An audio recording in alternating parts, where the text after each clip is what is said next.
Hey, welcome to the Raising Mothers podcast. I'm your host, Ashley Kahn. I'm a wife, mama to two, and a certified conscious parent coach practitioner. It is my mission to raise mothers to transform their mind, soul, and family. Sis, you are not here by accident. If you are here, it means you're ready to heal inner wounds, detach from deeply rooted thoughts and beliefs, recognize the root beneath behaviors, deeply connect with your child, love the child in front of you, become the mother you dream of, the mother you were created to be, and the mother your children need. Let's get started.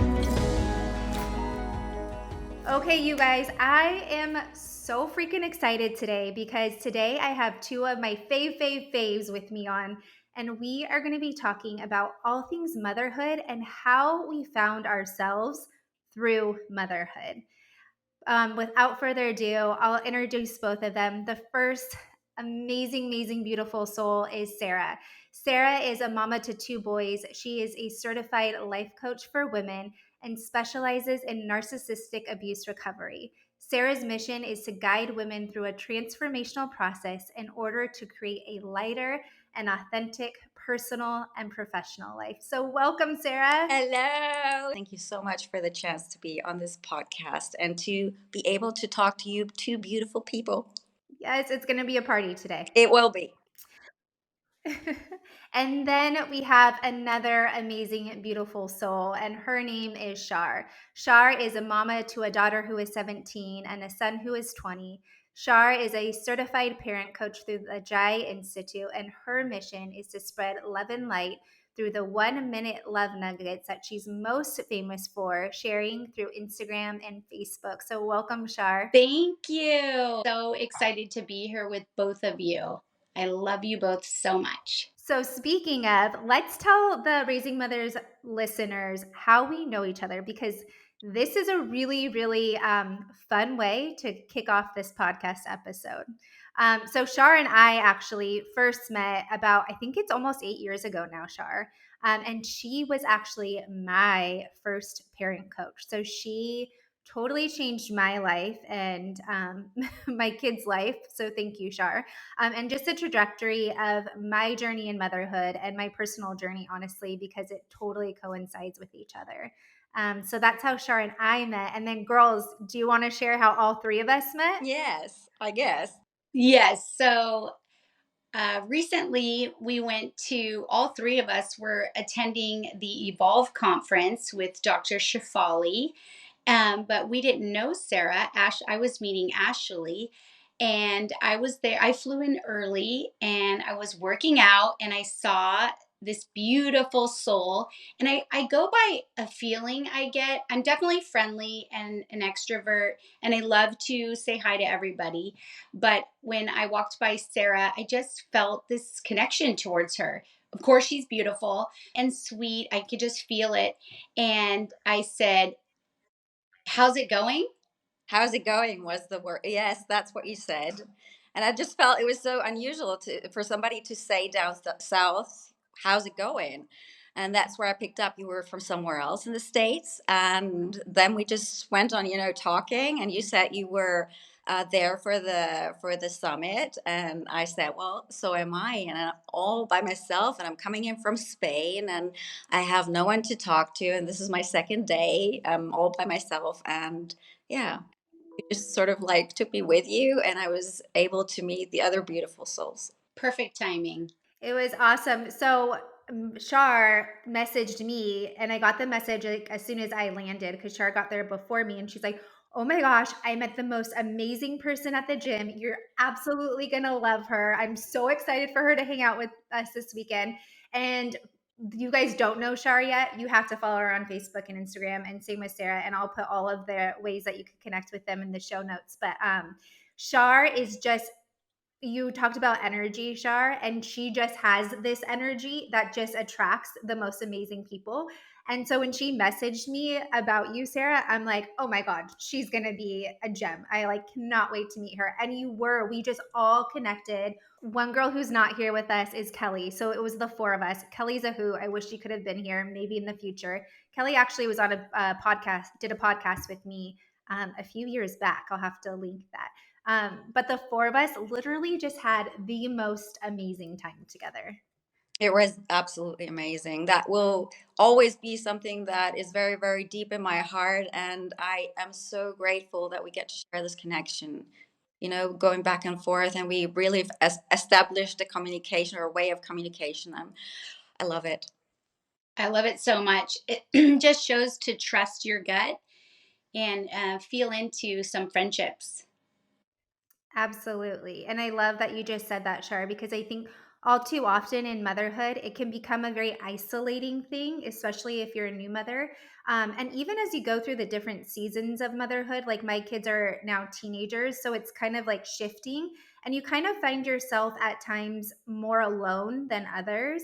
And it just, the way that we connected, it's just really encouraging to say, like, hey, sometimes you just got to put yourself out there, and if you feel like you don't have a tribe or you don't have these women around you that you connect with, sometimes if you put yourself out there, put out that energy, you will attract amazing, amazing women in your life who you deeply, authentically connect with and can go through life together, because I feel like it makes a difference.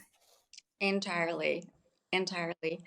And this is it. I think this is a little bit like the law of attraction. What you put out there, you get back. And especially since I've become more conscious, you attract more of those people. And I've incredibly enjoyed the crowd that was there for Evolve, because, we were just surrounded by beautiful souls that want to make that change, that want to make that shift, that are more aware in their lives, and that want to continue to do that sort of work for themselves, for their families, for all of their relationships. And I think that's so beautiful.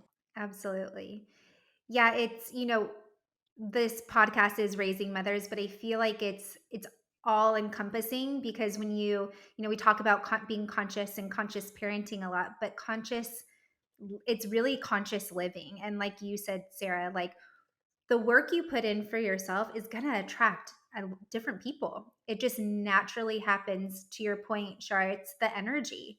I think that's because we're becoming more authentic in ourselves. We become a little bit more, well, not a little bit more, but self aware.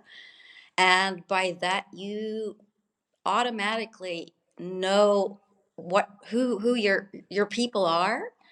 You select more wisely, and at the same time let go of what doesn't serve you. And it's more like an automatic process. And if you think about it, it's for the family. Okay, so we're the moms and we have so much beautiful power energy to create this loving space for the entire family. So if you think about it, the more conscious you or aware you are, and you're attracting these beautiful souls and these amazing friendships, this energy rises and you bring it back to the house. And so you're not wasting time with people you're not aligned with, and I just think it's good for everyone around. Oh, totally. And when you raise your vibration into more conscious living, you have people around you that not only encourage you, right? They also help you to see maybe areas you might be stuck in, maybe areas that you could grow in that benefit you, and to your point, Shar, your family too. So it's just, if I could say anything, we all have our own journeys, and I truly believe that everything comes to you in perfect timing.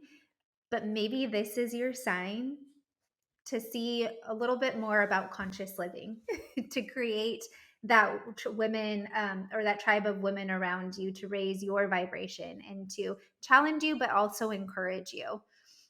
Love that. Okay, ladies, what did you think motherhood would be like before you became a mom? Do you want to go first, Char? Sure. Okay, before I became a mom, let's all go back to when I was a kid. I'm telling you, girls, my whole life, all I did was dream about being a mom. And I don't think that's forever. I mean, I don't know that I don't know. I shouldn't say that's not everybody's dream. I don't know. But I know my dream was always to be a mom, a stay at home mom. I think it came from, if I think about it, my mom wasn't able to stay home. There were four of us, and my mom and dad divorced.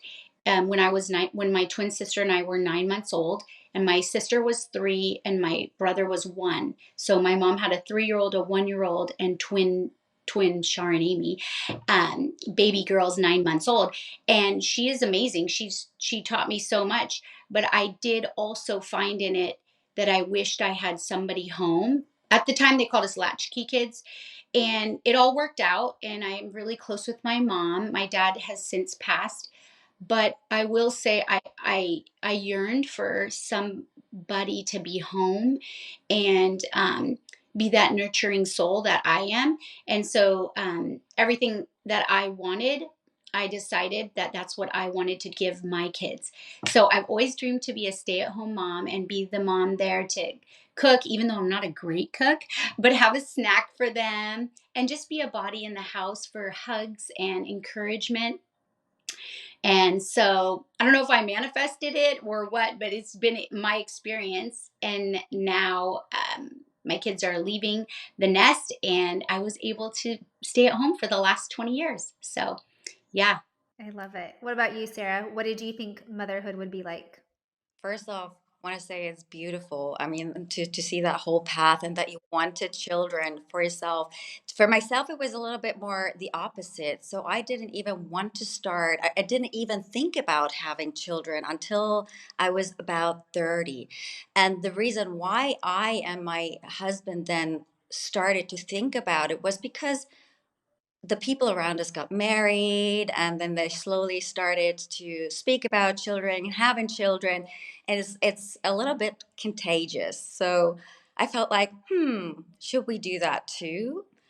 And I became pregnant instantly. I didn't even, or we didn't even have to try hard.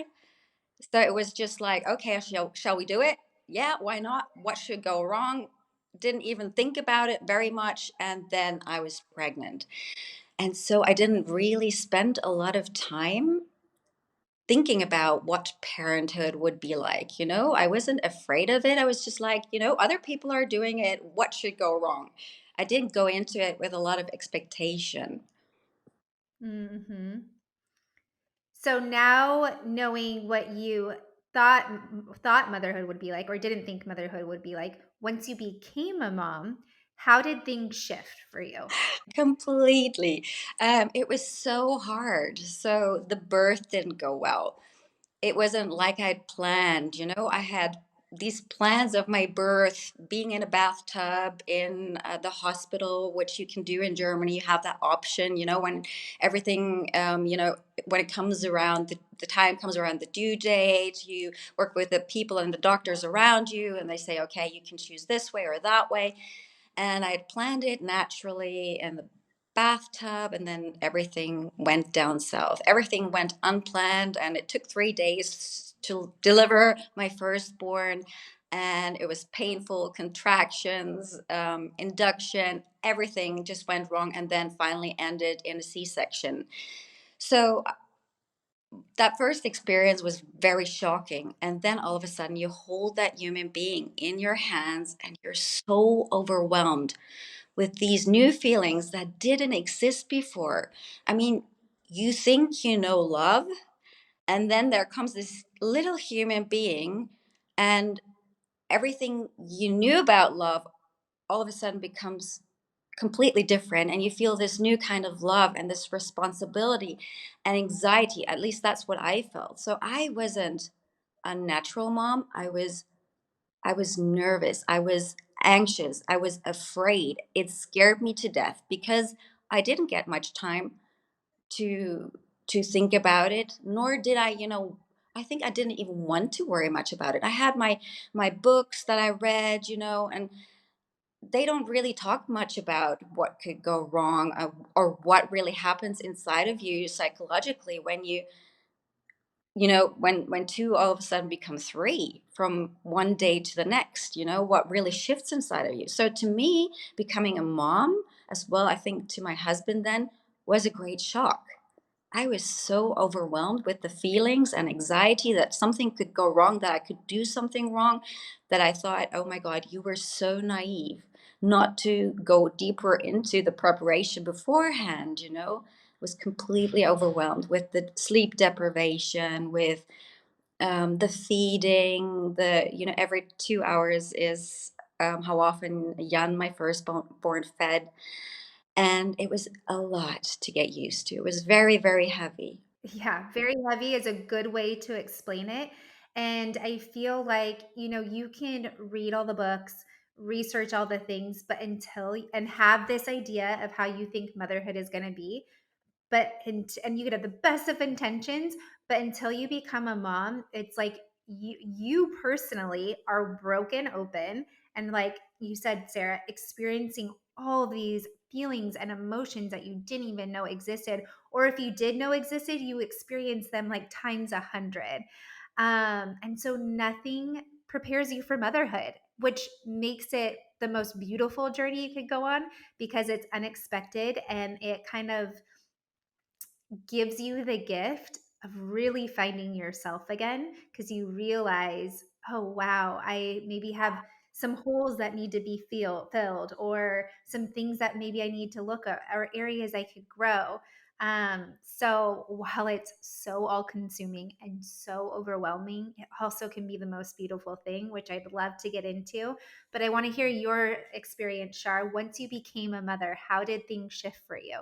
So I think what you put out, you get. My mindset was so off the charts excited. I remember my older sister saying, like, geez, Char is just so excited because she was struggling with breastfeeding. And so that part did help me. But what I learned on my journey was that I needed to be more truthful with and be more authentic with my feelings. And it was okay that things weren't as magical that as I dreamed them to be. And that surrendering in present moment and going with more the flow. And the hardest thing that I learned on my journey was that I'm a perfectionist. And I'll tell you, it's not easy to be a mom and a perfectionist. That does not go together. And so I just put on a lot of stress for myself, added stress of little details and perfection. And with that perfection, I was not able to meet my kids where they were at. I had expectations that were so high. I don't beat myself up. I learn and I expand and I move forward. Um, I ask myself all the time, do you forgive yourself? And I do. I definitely do. And my kids don't want me to sit there and say sorry for not meeting you where you were at and being hard on you, because now they're 20 and 17 and we have these conversations a little bit, but they just want me to be in this moment and show up with this energy and this surrender and this healthy perfectionism, just kind of gone away. And yeah, it's crazy. It was a little bit of mommy dearest, a little bit of I laughed, but I was crying earlier. I promise about it years ago. I was kind of just shocked that it wasn't the way I thought it was going to be, and that even though it wasn't, it was amazing and special. And they're them and they're perfect for me, but not in the perfect that I used to think I wanted. Absolutely. Isn't that funny how you look back and when you are in that mess and you feel so helpless, and then there come these people that have the experience, that have children, and they say, enjoy it. You will miss this moment later. And I thought, are you crazy? Are you crazy? I don't get any sleep. This is insane. I'm overburdened by these feelings, hormones, and I feel like a great mess. And you can't imagine that you'll miss it. And then you go back, and just like you just said, Char, I feel exactly the same way, because it's a mess and you look back and it's sort of like a beautiful mess that I look back at, because you're naive, you're new to the situation. It's like somebody learning to walk. I think you become a new person, and that is beautiful, but it's so much. Yes, absolutely. And I love how you said you become a new person. Can you girls tell me how, in your experience in motherhood, how you, well, I guess I have two questions. Did you feel like at some point you lost yourself in motherhood? And did you find your way back to yourself in motherhood? And if so, how? Um, yeah, I'll just start by saying I lost myself in two different ways. So if I look at it from my humans side, because we're human beings, my human side and then my being side's more my spiritual side. So my human side, I felt like, oh my gosh, I have lost all connection to myself. I don't even know what I like to eat.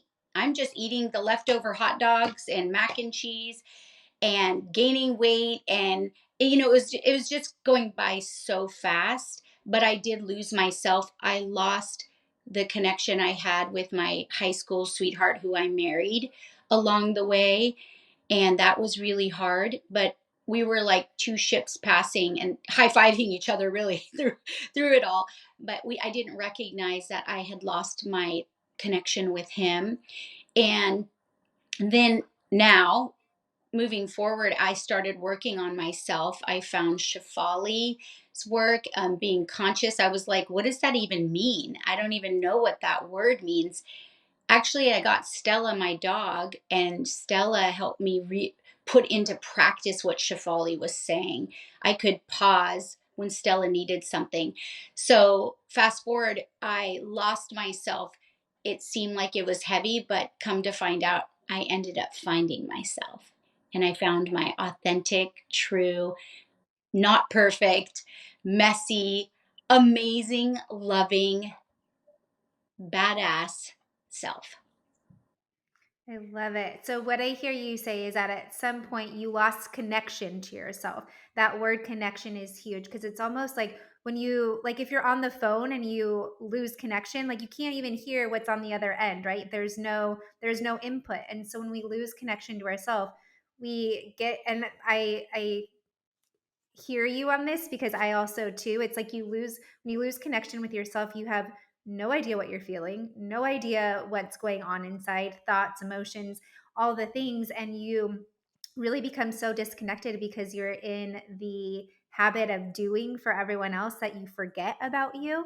And I feel like at some point in motherhood, we all come to this point of like, oh my gosh, who am I? What happened to me? And like you, Shar, it kind of opened this door for you to look for answers. And you found consciousness, and you said, you lost connection to Brad too. And it sounds like your journey to becoming more conscious affected all relationships in your life, not just the one with you, but sounds like you reconnected with Brad and probably reconnected on a deeper level with your kids too and shed the perfection. Would you say that's accurate? Oh my gosh, so accurate. You can't love others unless you love yourself. It's You cannot connect to others until you're connected to yourself. That's what I found. Mm. And also I guess I would say I was surviving. I was in survival mode, and now, so I say, from surviving to thriving. And I am so grateful. And it's never too late,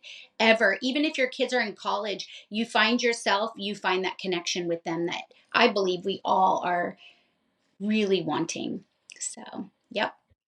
Thanks, Ash. Absolutely. Sarah, what about you? I can really connect to the survival mode because, as I just said before, that I was so overwhelmed by all these feelings, and then, not, well, being responsibly around the clock for this other human being that I felt so much love for. And then also, having had a very traumatic childhood myself, I was so scared to do something wrong, even like in the early bits where they don't even need much other than feeding and, making sure they're safe and tucked in, and, being held when they cry, and the diapers, of course. But I didn't even feel like I was apt to do that. I was scared that Jan would suffocate if I put him the wrong way. So I Mm. made sure that I was up all night until I finally developed a postpartum depression. Even I was just constantly scared for his well-being and thinking that I couldn't do it. Of course, the sleep deprivation and the hormones then led onto or added onto it, and that led to that postpartum depression. That was a very, very dark time that I had to get over, and also for my then husband. was a really hard time to adapt to parenthood. You know, we had to struggle with this new situation, to find ourselves in parenthood, the both of us. You know, because you don't only lose yourself and your own identity in ways, or at least I experienced like losing my own identity because everything just evolved around that little human being. It was also, you know, you lose sight of your relationship with your partner. It's not the way it used to be. You know, his way of how he was brought up, his ideas come into the equation. My ideas and expectations come into the equation. You know, and then everything is a new mix, and everything had to sort of like find its way. And for me, it wasn't until many years into being a mom that I was finally able to relax into the situation and have the security and say, okay, just relax. You know, there isn't a perfect way. And it was just as you said, Char, you know, reading about conscious parenting, knowing about consciousness, and being able to then say, okay, I have to clean up some mess and I have to become aware of how I grew up, what my expectations are, what my underlying sort of like patterns are that I'm being driven by in my subconscious, you know, to lie them bare and then say, okay, I'm going to face them and see how they are in my way, in the way I want to be with my family. And then I could finally be able to relax more into the situation, say, okay, perfectionism that I was, you know, trying to achieve in the beginning because I had no reference of how this was going to be. um, Perfection isn't going to happen, and it doesn't need to happen. It's just according to the individual child, the you know the uniqueness of the child that I have in front of myself that needs something else than the other child that I have in front of myself. And it doesn't really have a lot to do with me, but it has everything to do with them and who they are. Absolutely. That is so, so beautifully said. Thank you so much for sharing that authenticity, both of you, for just being so authentic and vulnerable. I feel like when we share stories like this and we are able to be vulnerable, it not only helps us to connect to other moms, but it makes other moms feel like they're not alone. I think one huge thing is, in both of your stories, is they're different in what you expected motherhood to be like. They're different in what you experienced when you actually became a mom. And all of everyone experiences has expectations of what motherhood will be like and experiences motherhood in a different way based on, you kind of touched on it a little bit, Sarah, is our own upbringing. And a lot of the things that show up also stem from upbringing and early childhood experiences and relationships. And when we have these kids, that's kind of when we're like, oh my gosh, where is this coming from? Why am I feeling this way? Why do I have this expectation? Why, do I have a hard time, shifting, or why am I attached to perfection? And our kids are such a beautiful gift because they kind of like wake us up in a sense. Like we've all had this awakening and gotten to a point where we're like, okay, I don't want to continue this way. And then your journey of healing starts to begin, which is hard, not easy. I know both of you know. And it's a process, but it is so beautiful. And the benefits that come from it are immeasurable. Um, I also love that you guys shared your story and were vulnerable and authentic, because I also feel like it helps, on social media, especially if you're a new mom or even in any season of motherhood, right? It's so easy to go down to the comparison lane. But at the end of the day, we all have a hard time in some way with motherhood, and we're all on this journey of healing and becoming more conscious. So, to not compare yourself to another mom if you think that they have it easier or they're just crushing it, because we never know the whole story. And at some point, or to some extent, we're all trying to figure it out because no one has it figured out. Absolutely, absolutely. And it's as you said, it's going to be easier for people to see that there is no such thing as perfections. Although I like to say, you know, at the time I did have a few friends that had babies at the same time, and theirs just seemed to sleep. You know, they were super relaxed, and the babies just slept hours on end. Like, oh my God, what did I do wrong? How does this not work for me? That's unfair. Totally. Do you feel like when you kind of shifted, Sarah, do you feel like the energy of your children shifted though as well? Definitely. But I did that more consciously when they were a little bit older and then able to speak, and then definitely they relax more into the situation as Yeah. they feel more seen and heard in the way I communicate with them. And that makes you relax because it's all about being, just figuring things out, and questioning, how's this going to be? How's this going to go? What's your problem? What's this triggering inside of me? And then really going inside of yourself and saying, okay, where's this coming from? And it's interesting how much our children tell us about ourselves and who we are. Oh, totally. Think one of the most profound things I've learned on this journey to becoming more conscious is that our children's behavior, when it evokes strong emotions or feelings within us, to not run away from it, but instead to get curious about it and ask yourself, like, where is this coming from? Why does, them I'm trying to think of something. I don't know. It could just be something silly, like how they say something, like, why does that make me so mad? Right? Because it's clues that there's something deeper. There's always, always a root. And I think that was one of the most helpful things on this journey for me is like, if I just get curious and use things that really annoy me about my children as signals to heal something within inside so that we could both heal and a relationship could get stronger, then, I think that this is going to be absolutely amazing. I think one thing that is really good about this conscious parenting is that I am able to admit to my children that I commit mistakes.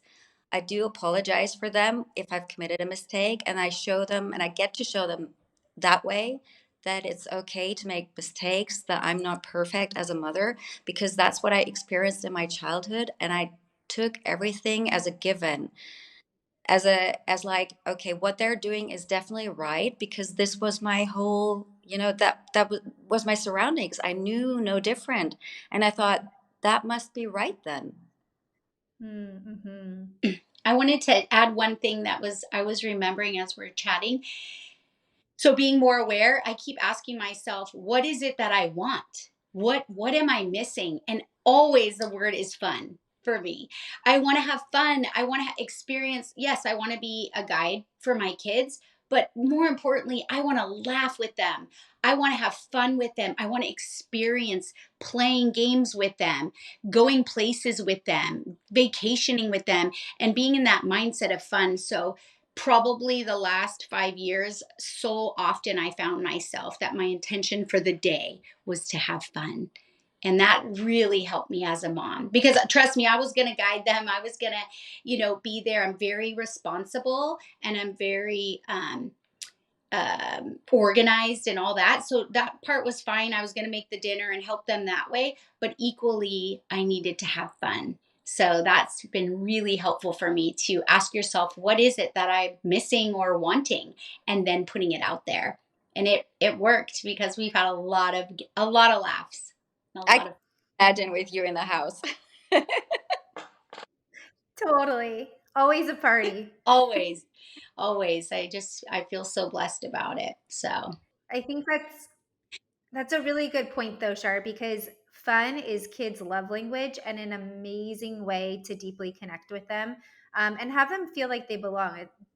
Children, one of their three needs that every human has, is the third one is to feel like they belong. And having that fun incorporated into your day really helps them feel like they belong and connect. And I remember when you were coaching me. I remember you were like, Ash, you need to have more fun. And I was like, oh, I don't know if I can do that. But taking your advice, it kind of just breaks down everybody's walls and really allows you to become more in the present moment and really truly enjoy each other's company.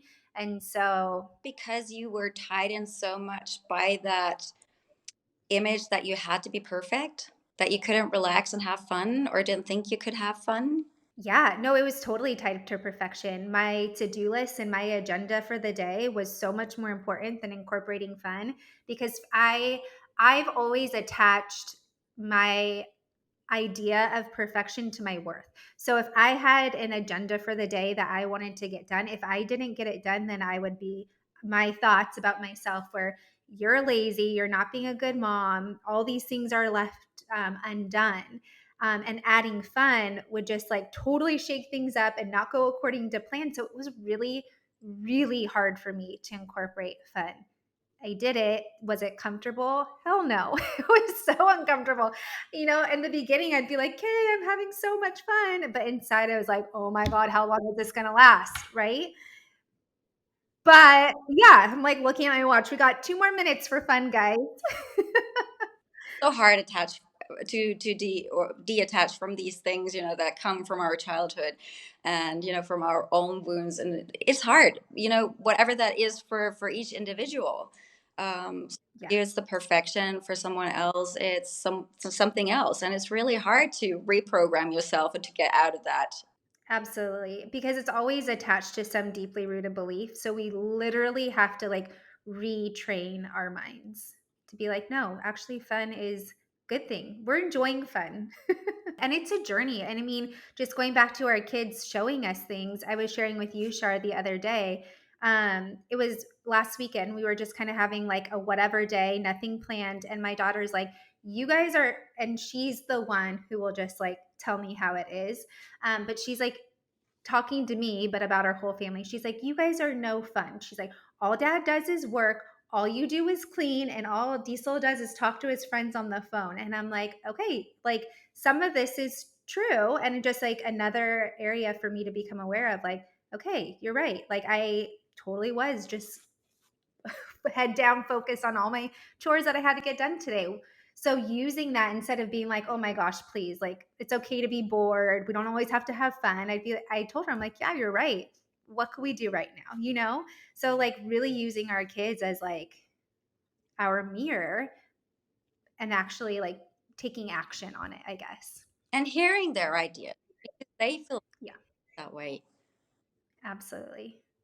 Um, I am so honored that you girls came and chatted with me today. I know when we get together, we could talk for hours and hours. So maybe we'll have to do a part two. But one thing I love leaving the listeners with is 2 questions. So I'm going to ask each of you the first question and then the second question. Okay. So the first question is, what would you tell your younger mother self? So at what would you tell yourself as a young mom looking back? Ooh, that's a tricky one. Relax. Love that. Everything's going to be okay. Everything's going to fall into place. It doesn't have to be perfect. Hmm. I love that. I would say have fun. Don't forget to have fun. And I would say to trust yourself. I would trust myself because we are worthy and we are equipped and we do know the answers. They're all inside of us. Yes. So good, ladies. Okay, the second and last question before we go is, what would be one thing that you would want the listener to know, either about being a mom, being a woman, anything? What comes to mind for you? I would say, whereas you lose yourself in the beginning, or may lose yourself, it may not be that way for everyone. Um, and it's a little bit scary in the beginning. You will reconnect to yourself. You will find that new self. Your children will become a little bit bigger. That first year is tougher, and then at some point, they're not attached to your hip constantly anymore. And you get to go, you have those dates with your husband again. You get to go out for dinners or getaway weekends and reconnect, work on the relationship, and everything gets a little bit more relaxed. And I think in that first year, especially, it feels like it never ends. You're just caught in that cycle of, I have no sleep, my baby is crying. Oh my God, when's this going to end? So good. Thank you for sharing that. Shar, what about you? I would say, in the big picture, I believe that people are good, that we all are so full of love and goodness. And the way I look at that for parenting is I want you to each see the good in your kids. And I remember Shafali saying, play the movie of your child of all their goodness. So I came up with Jake is so kind. He's literally like Mr. Rogers, my son, who's 20. He is so kind. So honestly, when he would walk in after, I would say, in my heart, there's Jake, Mr. Rogers. And then I could ask him to get his stuff done, but the energy was so different when I play that movie of Jake the kind, Mr. Rogers, versus the procrastinator or lazy or the other movies we could so easily play. So there's so much goodness. And then there's Haley, my fun loving, amazing, strong girl. And that movie just shines through when she walks in, and then everything is just the way it should be. Harmony and love. And we're still getting all our stuff done, and I'm still holding him accountable, but that energy is different when you play that movie. So I just believe we are all so good, and we need to see it in each of us, and we need to see it in ourselves also. Absolutely. I just adore you guys and I love you. And I'm just so honored that you took the time to be here with me and the Raising Mother podcast listeners today. I know they're going to want to connect with you more. So I will leave in the show notes where you guys can connect with Char and Sarah, whether it be through Instagram or Facebook. And I love you guys. Thank you for coming on. I love you too. Bye. Thank you so much. Thank you, Ashley. Well done. And I love you both. I am literally so excited that you took the time to hang out with me in this space, and I would absolutely love to connect with you more. You can find me over on Instagram at ashleycon.co. That's ASHLEYKAHN.co, or visit me on my website at ashleycon.co. If this episode spoke to your soul and you know some mama friends that could use it, screenshot this episode, tag us on Instagram, and share it with everyone who needs it. Love what you heard? It would absolutely mean the world to me if you left a 5-star review. Okay, mama, this is just the beginning.